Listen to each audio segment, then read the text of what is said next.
¿Cómo están, hermanos? Bien, hermano. Bueno, volver a verles siempre. Doy gracias a Dios por la oportunidad que nuevamente me da de poder compartir hoy día con ustedes.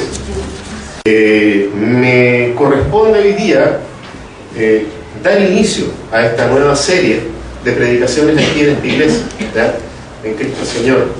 Es una serie que ya con el nombre, los que llevamos tiempo en la iglesia más o menos sabemos hacia dónde vamos a apuntar, ¿verdad?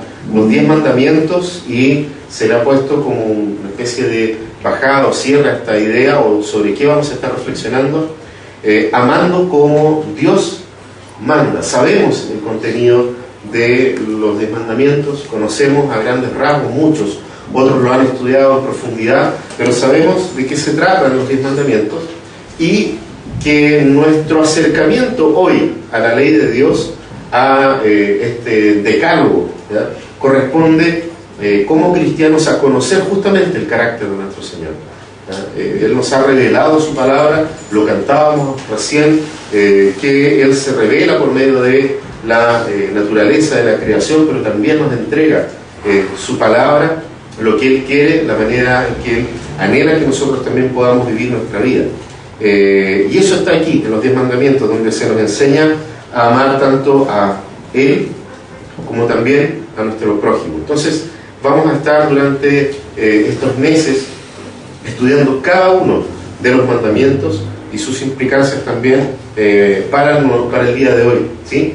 El pastor Alejandro me decía, tenemos que nosotros buscar ver la importancia, lo fundamental que es el poder entender a nuestro Dios, el carácter del Señor, para poder entonces servir, que es uno de los objetivos que esta iglesia también tiene aquí en esta comuna, en este lugar. Por lo tanto, nos queda a nosotros escudriñar la Escritura, conocer la palabra de Dios, estudiarla, aprender de ella y poder también sacar de ella todo lo que hoy nos sirve a cada uno de nosotros para poder vivir la vida que Dios nos ha llamado. Yo creo que podamos, antes de dar lectura a todo el Salmo, hemos leído algunas partes del Salmo 19, contarles una historia que tiene mucho que ver con esto, ¿verdad? Pero es una historia bastante antigua.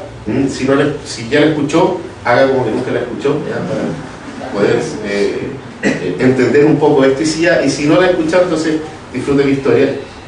Cuenta lo siguiente, que existía o había en un momento de la historia un predicador que no le gustaba preparar sus sermones, ¿verdad?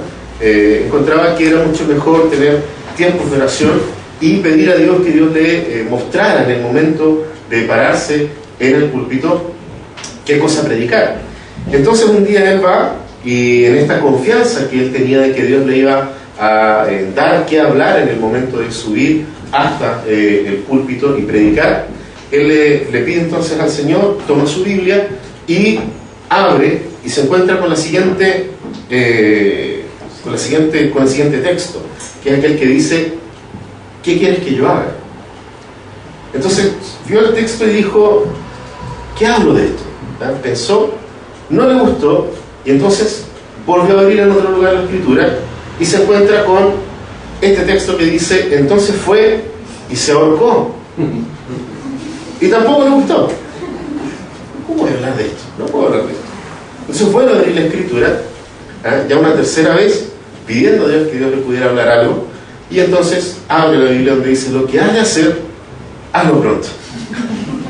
Entendiendo finalmente este pastor que su falta de conocer la Escritura le podía jugar una muy mala pasada, porque con estas 3 frases que él encuentra en la Escritura, que la saca claramente, podría él haber sentido que Dios le estaba diciendo algo bastante especial, ¿verdad? Nosotros lo vemos ahí.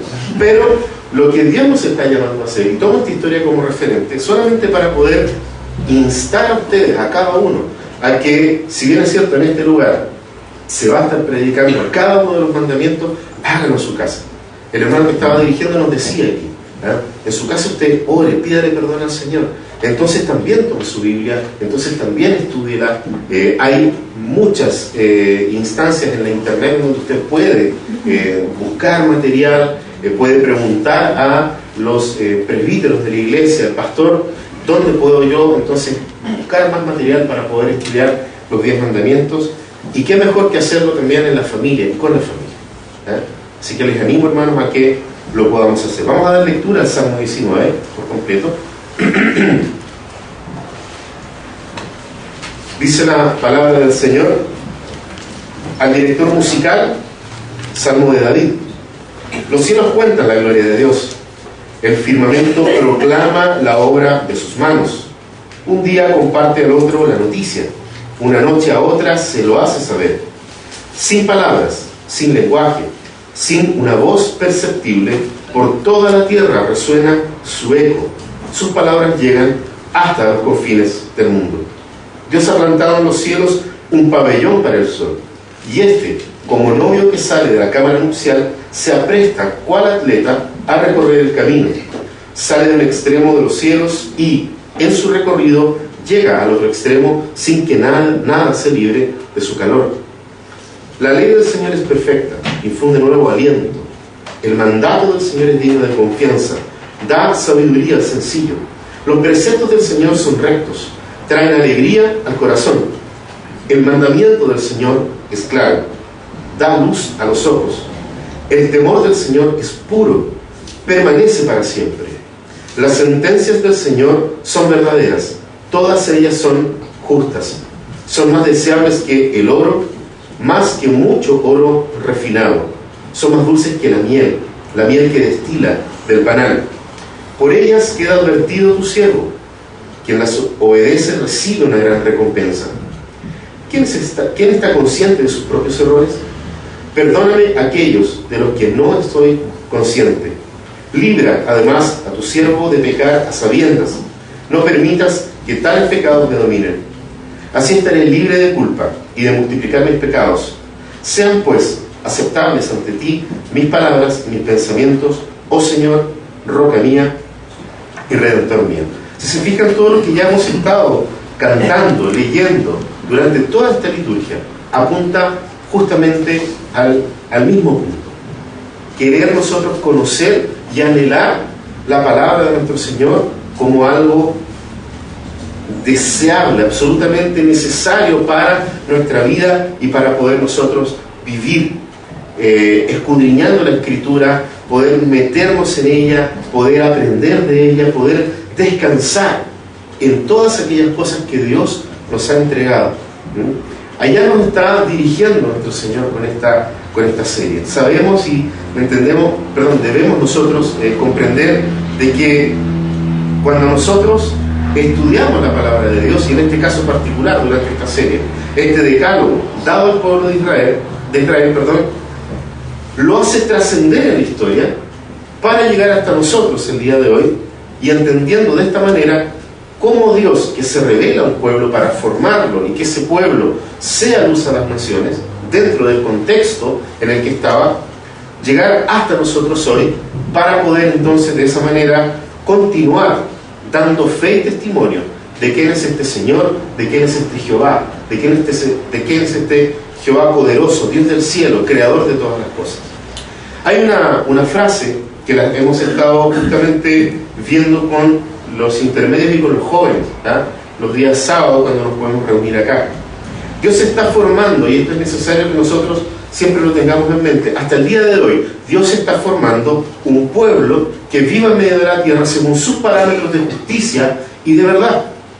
Son los parámetros de Dios los que nos han sido dados para poder seguirlos y cumplirlos. Y como decía el mismo Salmo, aquel que cumple esto obtiene gran recompensa. Y entonces yo me encuentro con esta frase de Nicholas Thomas Wright, un misiólogo, que plantea de la siguiente manera. Él dice que el pueblo de Dios, cuando Dios escoge a su pueblo, les da una misión, y esta misión es vivir a la manera de Dios, vivir a la manera de Dios públicamente ante los ojos de las naciones. Y esa realidad es una realidad que permanece en el tiempo hasta que Cristo vuelva. Si hemos sido llamados por Dios, si hemos sido rescatados por medio del sacrificio de Jesucristo en la cruz, no es para ninguna otra cosa, sino solo para poder reflejar la gloria de Dios en la tierra, en medio de las naciones, en medio del lugar en donde nos desarrollamos. Ayer le comentaba a los jóvenes y les decía, fíjense en Deuteronomio 4, de los versículos 5 al 8, nosotros podemos encontrar una especie de resumen de lo que Deuteronomio enseña a su pueblo, que Dios enseña a su pueblo por medio de estos textos, en los cuales simplemente enfatiza justamente el hecho de que ellos han sido escogidos por Dios para poder reflejar su gloria en medio de las naciones. Y que los pueblos, dice Deuteronomio, puedan ver a este pueblo, Israel, y digan cuánta sabiduría, cuánta justicia hay en aquellos que siguen a Jehová. Conocemos el resto de la historia. Sabemos que en el Antiguo Testamento finaliza con una especie como de decepción, si nosotros lo podemos ver así, humanamente, pero al mismo tiempo con una esperanza, ¿verdad? Sabiendo de que no fue capaz el pueblo de cumplir con la ley de Dios, y que por ello entonces fue necesaria la intervención absoluta de nuestro Señor para dar cumplimiento a la ley que vamos a empezar a conocer durante esta serie, y dar cumplimiento pleno, y dar cumplimiento no con el simple accionar, sino que dar cumplimiento desde el corazón, desde lo más profundo del hombre, desde lo que mueve y motiva al ser humano. Desde ese lugar entonces nosotros comprender y entender la obra de nuestro Señor en favor de nosotros. Por lo tanto, cuando nosotros comenzamos a leer el Salmo 19, nos es muy fácil poder distinguir dos partes del Salmo. Primero, esta revelación general de los versículos 1 al 6. Esta revelación general nos habla de cómo claramente el salmista, observando, mirando la creación, se admira de estas cosas. A veces nos pasa y nos sucede de que nos da la impresión de una especie de misticidad detrás de este tipo de declaraciones. Uno dice, ¿cómo esta gente, sin tener la tecnología que existe hoy, pudieron haber percibido todas estas cosas respecto del cosmos? ¿verdad? ¿De qué manera? ¿Cómo lo hicieron? Y la verdad es que hay mucho de el trabajo del hombre en la tierra, de todo lo que el hombre fue descubriendo en las distintas naciones, de lo cual Israel tomó, aprendió y entendió de que todas estas cosas, los ciclos del cielo, todo este tipo de cosas que la gente observaba y miraba para ver si había respuesta de los dioses y todo lo demás, ellos decían, esto es obra del Señor que se ha revelado a nosotros. Y eso de una u otra forma es lo que el salmista está haciendo en esta parte, esta revelación general que ha sido dada a toda la creación por medio de los hechos portentosos de Dios, está puesta ahí justamente para poder asombrar al hombre de la grandeza de la creación de Dios. No nos olvidemos que en Egipto, por mencionar uno de los pueblos que estaba, donde estuvo, el pueblo de Israel, eran muy buenos para poder calcular este tipo de cosas, cómo se movían los astros, los ciclos de la luna. Con eso ellos más o menos calculaban de cuánto tiempo iba a durar el invierno, si es que se demoraba, o la llegada de la primavera. Buscaban en este tipo de cosas el poder tener esta información. Y el pueblo de Dios comprende, e insisto en esto, la necesidad que ellos tenían de reconocer en esas cosas al Señor Jehová, a este Dios que se había revelado a nosotros. Fíjense que algunos eruditos respecto de esta primera parte, de esta revelación general que nosotros leemos ahí, apuntarían a que estamos en presencia de dos salmos distintos. Un salmo que alaba a Dios por su creación y otro salmo que alaba a Dios por la escritura, por la Torá, por la ley. Pero si nosotros hacemos una lectura más detenida del salmo, no se trata de dos cosas distintas, sino que se está intentando dejar al pueblo de Dios justamente ambas cosas como necesarias para conocer a Dios. Por un lado, nosotros vemos de que rápidamente comienza el Salmo haciendo una diferencia, tratando de distanciarse el pueblo de Dios, Israel, de los otros pueblos de la tierra. ¿De qué manera? En los otros pueblos el sol era un Dios. Y era un Dios que necesitaba ser adorado. Pero Israel, al entender de que Jehová el Señor había creado todas las cosas, lo coloca como primera cosa, el primer asunto a tratar.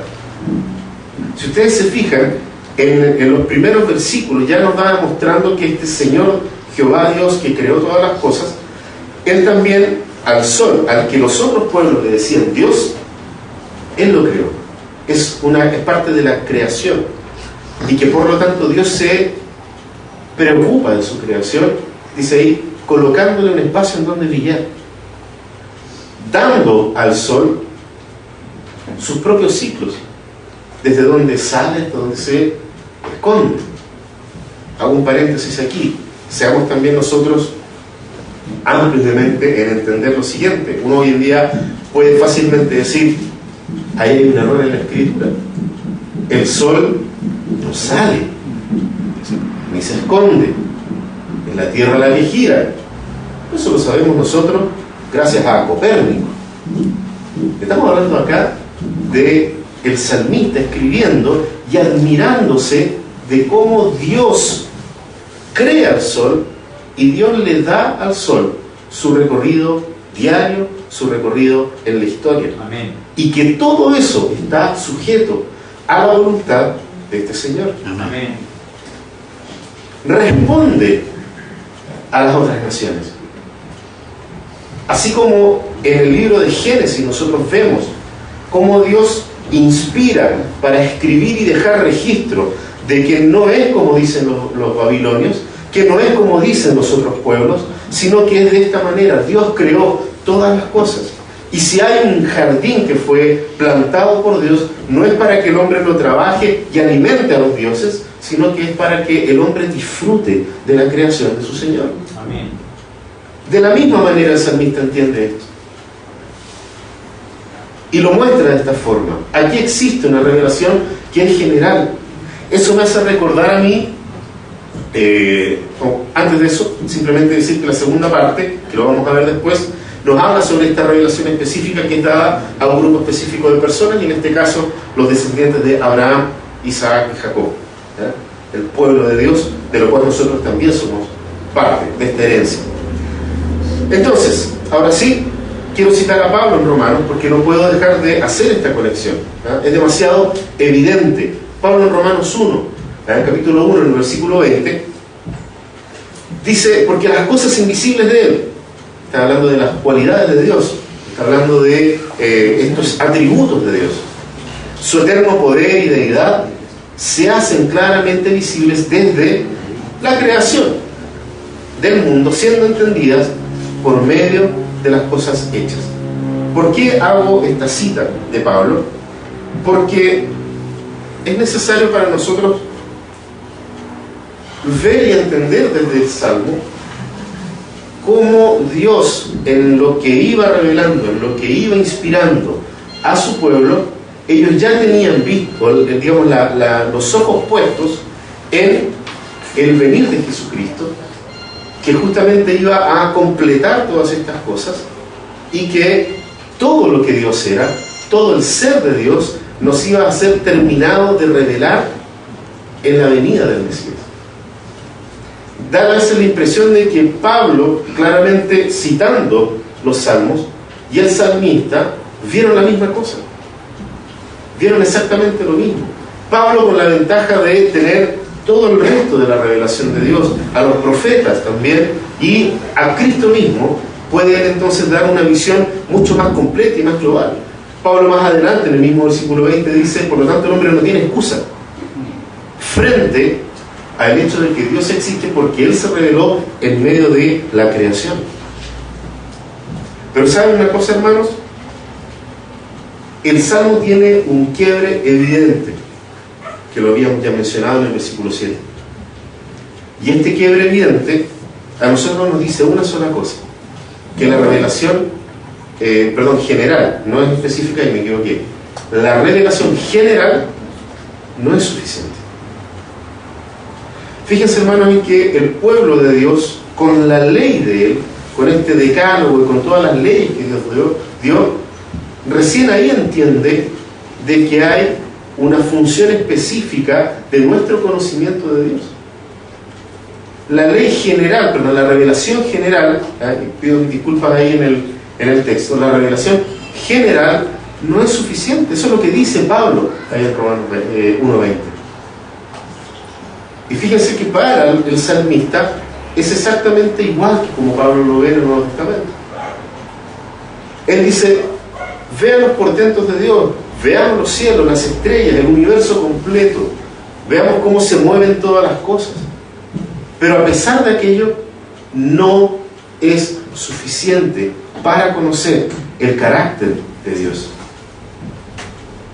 Es necesario algo más. Hay algo que los pueblos que no conocen a Jehová no tienen. Y esa es la revelación específica que sigue desde el versículo 7 en adelante. Esta revelación específica en su palabra, fíjense, hermanos, donde no solamente es una ley, no es solamente esto lo que tú tienes que hacer. El próximo domingo, cuando se comience a estudiar este decálogo, los 10 mandamientos, a mí siempre me ha llamado la atención que Dios parte los 10 mandamientos diciendo: yo soy Jehová tu Dios. Antes de pedirle cualquier cosa, Él ya se reveló diciendo: yo soy tu Señor. Independiente que vayas a cumplir esta ley que te voy a dar o no, yo soy tu Señor. Yo ya soy tu Señor. Yo ya soy tu Dios. Porque yo te escogí. Porque yo te amé. Porque a pesar de tus errores, yo te elegí para revelarte esto.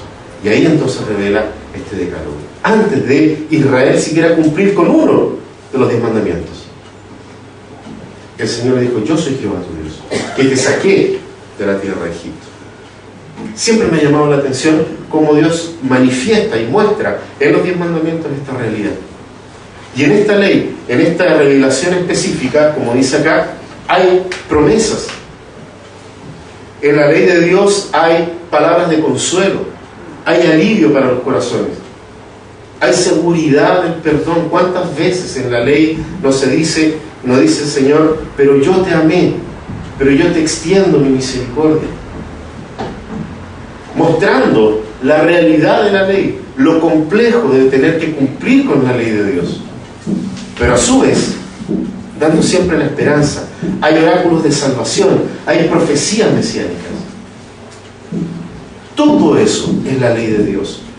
¿O acaso no vemos nosotros en el mismo decálogo, en los 10 mandamientos, cuando dice: honra a tu padre y a tu madre? ¿Para qué? Hay estas cosas. La ley de Dios no es simplemente un: haz esto y si no lo haces te voy a derretir el cerebro. No dice. Siempre hay este vínculo con su criatura escogida para esto, para que en el cumplimiento de la ley Dios sea revelado como un Dios grande entre los pueblos de la tierra. En otras palabras, hermanos, en la ley de Dios, y hacia allá vamos a caminar en el estudio de los 10 mandamientos. En la ley de Dios no solamente hay ley, no solamente hay mandato, sino que el Evangelio está implícito en cada uno de los 10 mandamientos. En cada uno de los 10 mandamientos está implícita esta verdad del Evangelio de nuestro Señor Jesucristo. Como sin tal vez saber Moisés cuando recibe las tablas de la ley, entender de que ese decálogo estaba apuntando justamente al varón perfecto y justo que es nuestro Señor Jesucristo, que iba a venir. Este decálogo no solo nos muestra el carácter moral de Dios, sino que nos demuestra también su inmenso amor, su gracia y su misericordia. Cuando nosotros entonces comenzamos a ver esta revelación específica que está desde los versículos 7 al 14, nosotros también tenemos que entender de que no hay una sabiduría abstracta o esotérica que solamente podía ser comprendida por los sabios de aquel tiempo. A diferencia justamente de los otros pueblos, en que la sabiduría estaba resguardada para los hombres que solamente dedicaban toda su vida a lo cultico de los dioses. Esta ley como el salmista la plantea, es una ley que instruye y guía a todas las personas, sabios y humildes por igual. Hace sabio al humilde. Esta ley de Dios permite que desde el vasallo hasta el rey puedan adorar al mismo Dios de la misma forma. No hay diferencias como existían en los otros pueblos de la tierra, sino que Jehová Dios se revela a su pueblo con la única intención de poder llamarlos a disponerse, a disponer sus corazones a la alabanza y la adoración de este Dios que creó todas las cosas. Fíjense, hermanos, que nuestro problema hoy en día sigue siendo, frente a la ley, sigue siendo exactamente el mismo que antes. Por una parte, a nadie le gusta que le digan lo que tiene que hacer, o a algunos de ustedes les gusta que le digan, tú tienes que hacer. Es incómodo. Es incómodo cuando, sobre todo los jóvenes saben que cuando los papás le dicen, no puedes hacer, no. O cuando tú sabiendo lo que tienes que hacer, viene el jefe y te dice, tienes que hacer esto. Y uno dice por dentro, ya lo sé. Llevo 15 años trabajando en esta empresa. ¿Por qué viene este tipo a decirme lo que tengo que hacer si yo ya sé lo que tengo que hacer? No nos gusta. Va en contra de nuestra naturaleza permitir abrir nuestros oídos a que nos digan lo que tenemos que hacer. Nos es desagradable que venga alguien y me diga a mí lo que yo tengo que hacer. Es más, ¿han escuchado alguna vez a alguien decir, tú no tienes por qué decirme lo que yo tengo que hacer? No te metas en mis cosas. Sobre todo cuando se trata de nuestros hijos. Y nos quieren dar un consejo, mira, podrías hacer, no me digas lo que tengo que hacer. Yo sé perfectamente bien lo que tengo que hacer. Y seamos sinceros, nadie sabe perfectamente bien lo que tiene que hacer. Llegado el minuto, en la intimidad, uno dice, ¿y si hago lo que me dijeron?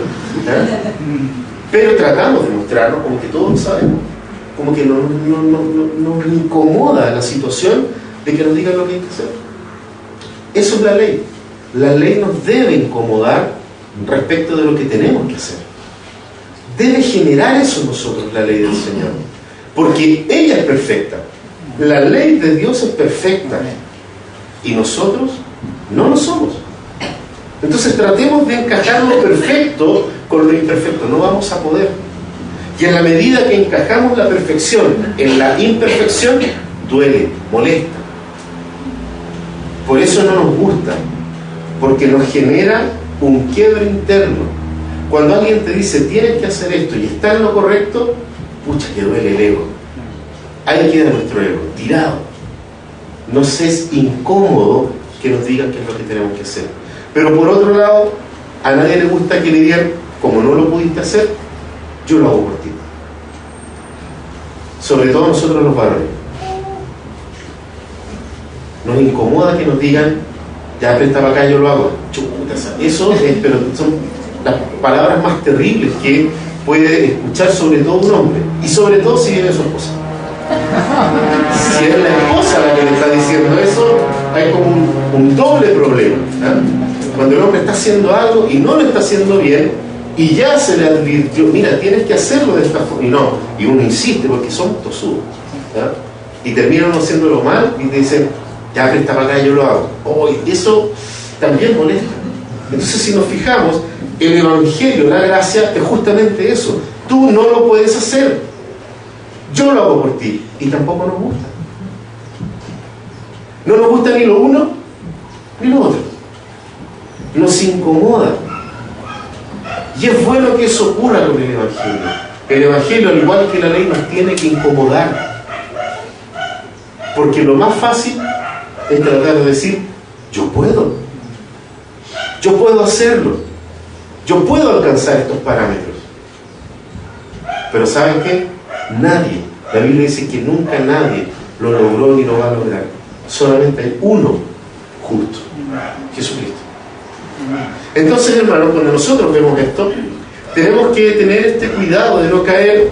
Estas palabras que inventan los teólogos son bastante especiales. En el antinomianismo. Búsquenlo después ahí si es que pueden en internet. Pero ¿cuál es la idea? No caer en el antinomianismo significa no caer en esta conducta de decir la ley era para el pueblo de Dios en Israel hace miles de años atrás, no para nosotros hoy.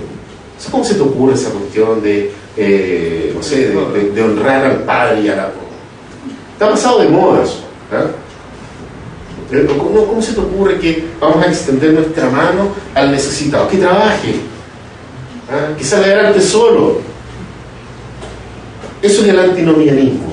Es decir, las leyes de Dios no tienen hoy en día... Sí, hay algunas cosas por ahí, y tratamos como de acomodar, ¿ya? Nosotros necesitamos entender de que no podemos caer en estos dos extremos, en este liberalismo que al final dice, al final démosle nomás y total, estamos en la gracia, ¿ya? Y por el otro lado, esta forma de ver la vida, de decir, nosotros tenemos que cumplir todo al pie de la letra. Si no cumplimos todo al pie de la letra, entonces Dios no va a hacer nada. Entonces nosotros decimos, sí, hay que cumplir la ley, y comenzamos nosotros a decir, ya, ok, ¿y qué más dice Dios? Para poder ver de qué forma lo puedo hacer y cumplir. Y comenzamos en un camino que no tiene fin, al igual que este liberalismo, al igual que esta forma de ver que realmente la ley no tiene más influencia en nuestras vidas hoy. Fíjense, hermanos, que el cristiano necesita entender de que el pecado es pecado. Y eso es lo que nos va a mostrar a nosotros el estudio de los 10 mandamientos. El pecado es pecado. Y la ley de Dios permanece para nosotros hasta el día de hoy. Entre nosotros tenemos que constantemente instarnos y llamarnos a no pecar. El pueblo de Dios, la iglesia, está dada para crecer juntos en el conocimiento de nuestro Señor. Si alguna vez usted miró a su hermano al lado y el predicador le dijo, dígale al lado, al que está a su lado, alguna cosa, dígale al que esté al lado, no peques. No peques. Nuestro Dios es santo.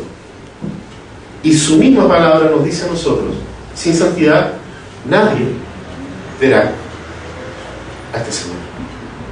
Por lo tanto, tenemos que animarnos unos a otros diciéndonos no peques. Pero ¿saben qué, hermanos? Cuando nosotros vemos los 10 mandamientos y analizamos la profundidad de ellos, nos encontramos con esta realidad, que aunque somos llamados a no pecar, Dios nos aparta de nosotros cuando pecamos, porque Él parte este decálogo diciendo, yo soy Jehová tu Dios, yo te llamé.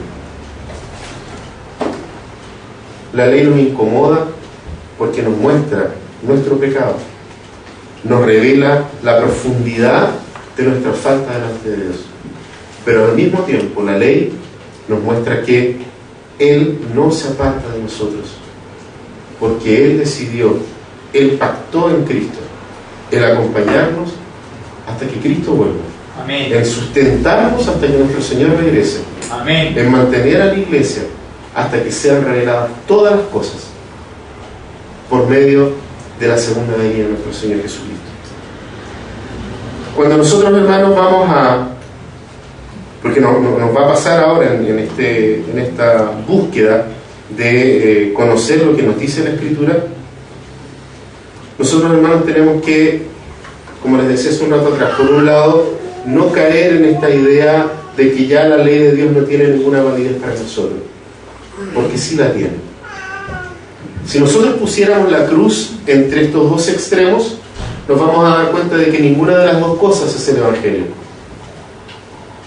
Ni el cumplimiento de la ley, diciéndole a Dios, Dios, dame todo lo que hay que hacer, dame la lista de cosas para hacer, y yo las voy a cumplir al pie de la letra. Actuamos muchas veces así. Creemos que realmente Dios se va a agradar de nosotros porque vamos a cumplir una de las cosas.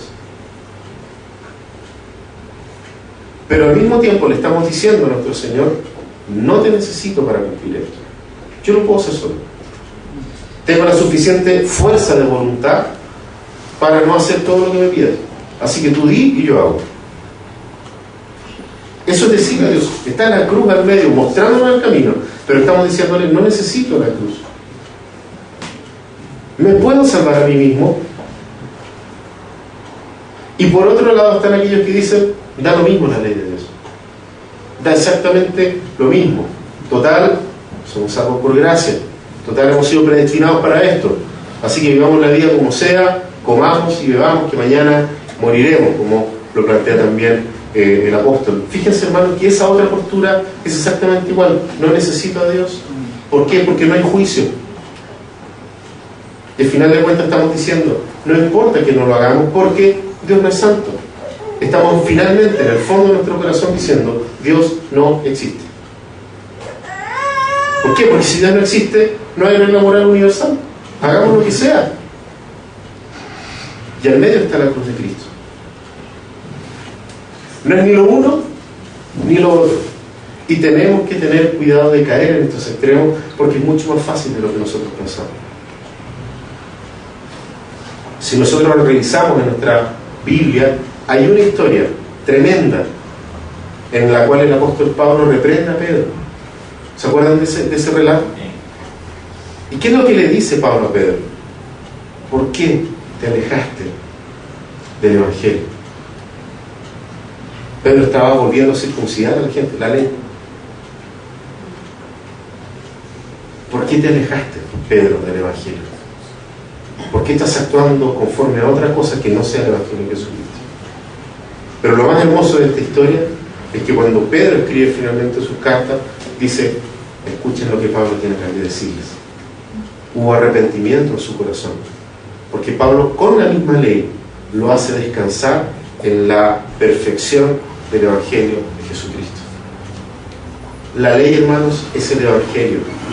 Cuando nosotros creemos que Cristo cumplió con la ley, cuando entendemos de que cuando Él grita consumado, Él simplemente está diciendo se acabó, yo soy el cumplimiento de toda la ley, y el que crea en eso tiene vida eterna. Se acabó, no hay nada más, simplemente creer en la obra que yo estoy terminando aquí en la cruz, entregando mi vida al dador de la vida. Si tú crees eso, entonces eres salvo. Y no solamente eso, sino que toda la perfección de nuestro Señor recae sobre tu vida. Todo el peso de la ley cayó en Cristo en la cruz para que no caiga sobre nosotros. Él nos reemplazó en la cruz. Él vivió la vida que nosotros debíamos haber vivido y murió la muerte que cada uno de nosotros merecía. ¿Para qué? Para levantar a este pueblo y que este pueblo pueda decir, Dios no se aparta jamás de nosotros a pesar de nosotros mismos. Que el mensaje, hermanos, de el conocer el Evangelio, de conocer la ley de Dios, nos lleve siempre al Evangelio, nos lleve siempre a la persona de Jesucristo. Porque de Él, como dice justamente en el Nuevo Testamento, de Él hablaba la ley y los profetas, de que la perfección estaba en Él. Aférrese a Cristo, aférrese a su perfección. Y ¿sabe qué? Todo lo demás, toda la ley, usted la va a poder cumplir con gozo y con alegría. Ya no va a ser algo pesado. Ya no va a ser pesado tener que guardar el día de reposo. Va a ser algo que usted lo va a realizar con gozo. Ya no va a ser pesado toda la normativa de Dios para su pueblo, para que sea el pueblo distinto de la tierra. Usted lo va a hacer con gozo. Yo lo voy a hacer con gozo. Hermanos queridos, que el Señor nos ayude, que el Señor nos impulse y nos motive a poder entender de que, aunque seamos llamados a no pecar y caemos en pecado, Dios nos aparta de nosotros. Porque Él parte diciendo en este decálogo, yo soy Jehová, tu Dios, que te saqué de donde tú estabas. Que el Señor te bendiga. Amén. Padre Celestial, te damos gracias, Señor, por la oportunidad que nos das de poder escucharte a ti hablar, Señor, por medio de tu palabra. Gracias, Señor, porque en este Salmo 19 podemos ver, Señor, estas dos revelaciones que tú diste a la humanidad, para que nadie diga que nunca nada se le dijo. Pero te agradecemos, Señor, aún más, porque por el poder de tu Espíritu Santo, nosotros hemos creído en esta revelación específica, en la ley, en esta ley que te muestra a ti como el gran Señor, como el gran Dios del cielo, pero que te has acercado a nosotros en Cristo, para que podamos tener la tranquilidad y el gozo de estar haciendo todo conforme a tu voluntad, a pesar de nosotros mismos. Gracias por Cristo, Gracias por su obra. Oramos, Señor, pidiéndote que nos vayas puliendo conforme a la estatura de Cristo. Cada día, Señor. Y aquí en esta comunidad. En el nombre de Cristo Jesús. Amén.